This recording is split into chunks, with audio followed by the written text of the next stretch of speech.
Tim kuasa hukum mantan Mendikbudristek Nadiem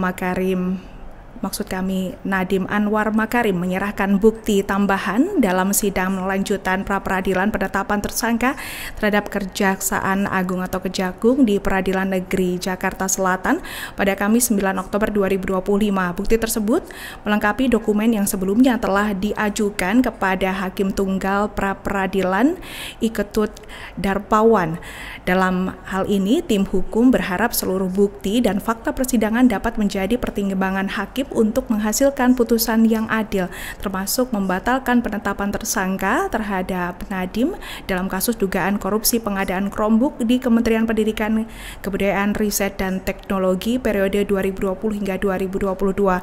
Perwakilan tim kuasa hukum Dodi S. Abdul Qadir menyatakan bahwa penetapan tersangka terhadap Nadiem tidak sah. Dodi juga menyoroti bahwa sejak sidang pra-peradilan dimulai 3 Oktober 2025, Kejaksaan Agung belum memberikan penjelasan resmi mengenai perbuatan pidana yang dituduhkan maupun dasar hukum yang dituduhkan terhadap tersangka.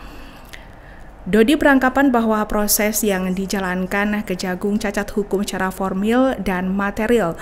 Dodi menilai dua alat bukti yang digunakan tidak cukup dan belum ada perhitungan resmi kerugian keuangan negara dan lembaga yang berwenang. Sementara itu, pakar hukum pidana Dr. Khairul Huda yang dihadirkan sebagai saksi ahli menyatakan bahwa penetapan tersangka harus didasarkan pada kerugian negara yang nyata dan pasti jumlahnya, bukan sekedar potensi kerugian, di mana dalam hal ini Dr.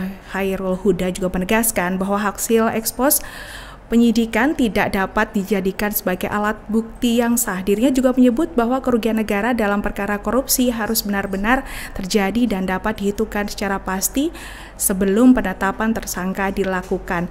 Sementara itu, tim kuasa hukum Nadiem menilai penetapan tersebut cacat hukum secara formil dan material. Mereka menyebut dua alat bukti yang digunakan tidak cukup dan belum ada perhitungan resminya.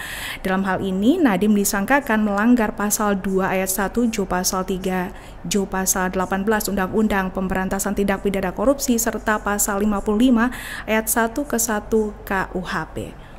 Download Tribun X sekarang, menghadirkan lokal menjadi Indonesia.